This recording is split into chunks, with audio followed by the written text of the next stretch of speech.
Can you tell us, first of all, how's Martin Waghorn? He's having a scan tomorrow. He's recovering well, hopefully. So it's whether it was nerve related, we'll have to wait and see. But the scan's tomorrow, so a lot clearer then. At this stage, you don't think it's a tear or anything that? You can't tell, but he certainly feels a lot more comfortable last couple of days than immediately after the incident. So hopefully it has calmed down. If it is spasm related, then we'll find out. But the scan tomorrow will be a lot clearer, I hope, from there. Matt, obviously coming in here, he's going to play tomorrow night. Presumably you'll make quite a few changes and mix it up a bit. Yeah, we're mixing it up, but I just spoke to the players there in analysis. We're mixing it up for the point of view of using the squad. But as full respect to Peterhead, they've put a Premier League team out already. We're well aware of their cup tradition. So there's no lack of respect from our part. So we're using the squad, absolutely. So Matt Gilks will come in, Lee Hodgson will come in, Jordan Roster will come in, Joe Dodo will come in, etc. And we get pitch time accordingly to the squad. But it's really important for us. That's something you couldn't do last season, of course. We couldn't do it last season, and we mentioned that fact as well, that you turn around and the bench is strong. The people on Saturday, really good players, didn't get pitch time, so we'll use it as best we can, but there's no lack of desire to win the tournament, that's for sure. One of those who did play on Saturday, Nico Cranshaw, how long do you think it's going to be before he is 100% fit? I guess the impression would be that he's not quite there yet. Is that fair? Yeah, I think there seems to be a lot of emphasis on Nico's fitness, and from my point of view, I watch a really talented, a really special ball player who's probably not been appropriately challenged for a fair while now, coming in and working his socks off to get his fitness levels up, and he's done a great job so far. Can't speak high enough about Nico Cranshaw. But he knows, as with many other players, they're not there yet. Pre-season, as I say, we came through it.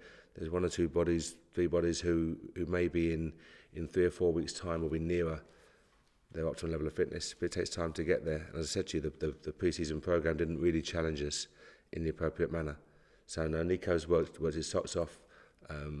Some things went right for Nico on Saturday, but I think there's no emphasis on his fitness, the emphasis on how best we can utilise a very special player. Is there also, Mark, the fact that they have to get used to a new style of football as well, albeit he's played at a very high level, but it's different? It's different, and there's different demands on him as well. There's different styles, and all the players coming in, everyone says get the player in and come in the door and make a huge impact. You know yourself, there's many players at the highest level who take time to adapt to the surroundings, to the food, to the area, to teammates, etc. So he's come in, been delighted with Nico, with all the new guys, Jiltsy, Joey, Lee Hosson's coming, done a great job, Matt and Josh, etc. right the way through the team. So we do a lot of work on their character. There's no lack of that, but sometimes it takes time. But there's no doubt that in Nico's case, we have a very talented ball player, and our job is to get him in the right place. Now you've had time to look at it as a group, what needs to be better going forward from the weekend? We have to look at it and say, were we at our best? No. Could we move the ball quicker? Yes, we could. Did we take our chances? No. And so you think about it and you say, well, Ali Crawford, great turn, great finish, all credit to him. But we then in the second half missed 7 such chances. Harry Forrest had a couple, pulled one wide, one over the bar, Michael into the keeper. Waggy wasn't offside but was ruled offside, and the chances continue. There's so many chances to put the ball in the back of the net, and we have to get the rewards.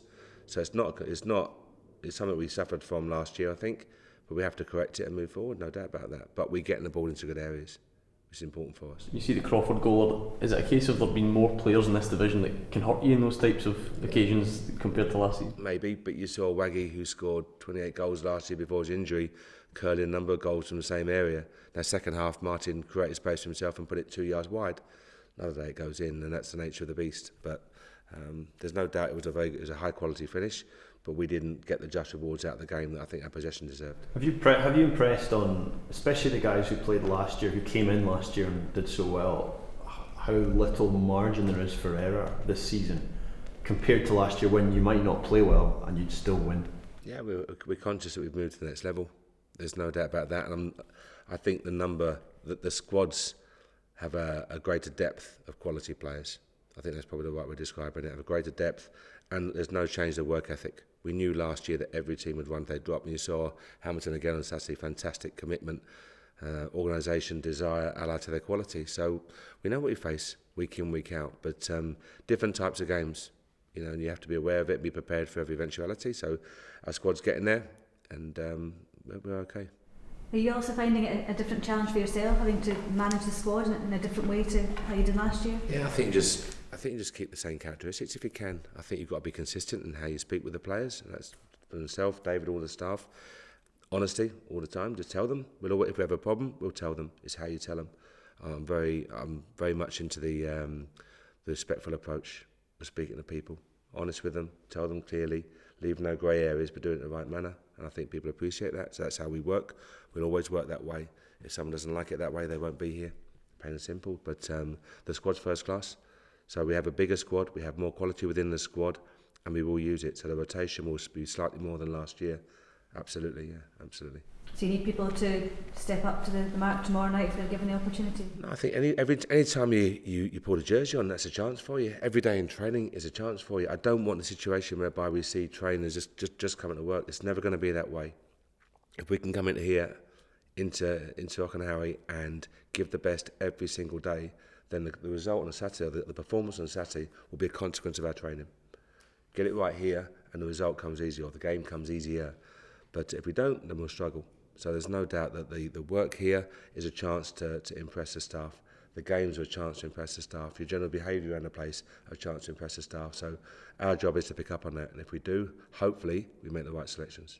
I see Dave King was saying at the weekend a couple more players still likely to be happening. Are you any closer to that at the moment? Yeah, I've been saying that for a number of weeks now. We know what we're looking for, but apologies for repetition, but the market is moving down south. It really is moving in an aggressive manner. It was the same last year. We highlighted it, if you remember back, which way we thought the market was going to go. I keep being asked if the bubble's about to burst. I don't think it's even started yet. I think we're at the start of a cycle whereby the prices are going to continue to ratchet higher in a really significant manner. I think we're nowhere near even the mid-range of that cycle yet. So we have to find a way of countering it, because you've got monies being spent down south that Scottish clubs only dream of. But instead of moan about it, we've got to find a solution. You look at the Championship, Ross McCormack, I think, has just gone for £12 million. I don't know, there's no point in comparing it to what Man United are about to spend on Pogba, but how do you actually find value then in some respects? I mean, there must be still some gems out there, do you think, that you can... Yeah, but there's implications, and this is how long have you got, but there are implications in this, because then the English clubs will look for value. So the League One clubs will turn around and say, well, where do we find value? So you will find League One clubs and bottom Championship clubs coming to Scotland to take the best players. And then you have a problem. Because then you can't turn around and say, we're going to put a player who's on X grand a week and put a £5 million price tag on his head. It doesn't compute. Agents then knock on the door. So you can see the various problems that arise from this situation. So the English clubs, it's not about us going there. They'll come to us and find value. So we've got to be prepared for that as well. We can't afford the best talents to leave the game in Scotland. So we need to find investment and make sure the quality of product is always improving. And if we do that, you hopefully attract better sponsors, more money, and everything self-fulfills. Do you worry then that you might potentially be vulnerable to offers from some of your best players before the end of this month? You're always vulnerable. Every club in Scotland knows they're vulnerable. That's not. There's no secrets there. You have to make your environment the best you can make it, and hopefully make the players see they're in a good place, they're developing. And if in 2 or 3 years' time we lose players for X amount of £1 million and they move for X grand a week down south, then we'll give them a high five and wish them all the best. Fantastic. It will mean they perform well, got a career-changing move or a life-changing move, and in the meantime they perform really well for Rangers. That's fantastic. But we've got to recognise the fact there's no lack of respect in the clubs in Scotland.